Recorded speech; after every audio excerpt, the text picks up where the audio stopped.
Hello everyone, Vizag ఎయిర్పోర్ట్లోకి అయితే మనం entry అయిపోయాం.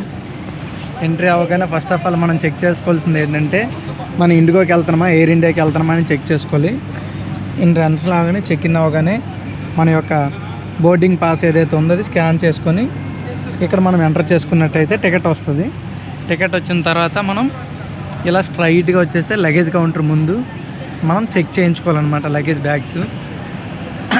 బ్యాగ్స్ చెక్ చేయించుకున్న తర్వాత నెక్స్ట్ మంది ఎన్ని కేజీస్ వెయిట్ ఉందా మన లగేజ్ అనేది, మన టికెట్స్ మీద ఎంతవరకు రిజర్వేషన్ చేసుకున్నాం, ఎన్ని కేజీస్ వెయిట్ తీసుకెళ్తాం అనేది మనం చూసుకోవాలన్నమాట. ఇది మనకి చెక్ ఇన్ కౌంటర్స్ తర్వాత అగైన్ మనం ఎయిర్ ఇండియా దగ్గరికి వెళ్ళి మనం లగేజ్ ఏంటేంటి ఇస్తున్నాం అనేది ప్యాక్ చేయించుకోవాలన్నమాట. సో నేను బుక్ చేసుకున్నది ఎయిర్ ఇండియా కాబట్టి మనం ఎయిర్ ఇండియా కౌంటర్కి వెయిట్ చేయాలి మన లగేజ్ కోసం. చెక్ ఇన్ చేసిన తర్వాత ఇక్కడ వెయిట్ ఇస్తారు. ఇక్కడ మనం వెయిట్ చూసుకొని చెక్ ఇన్ అవుతాం. తర్వాత ఇమిగ్రేషన్ ప్రాసెస్ అవుతుంది మనకి. బాయ్ ఫ్రెండ్స్, ఇంతవరకు మిగిలింది రిమైనింగ్ చేద్దాం.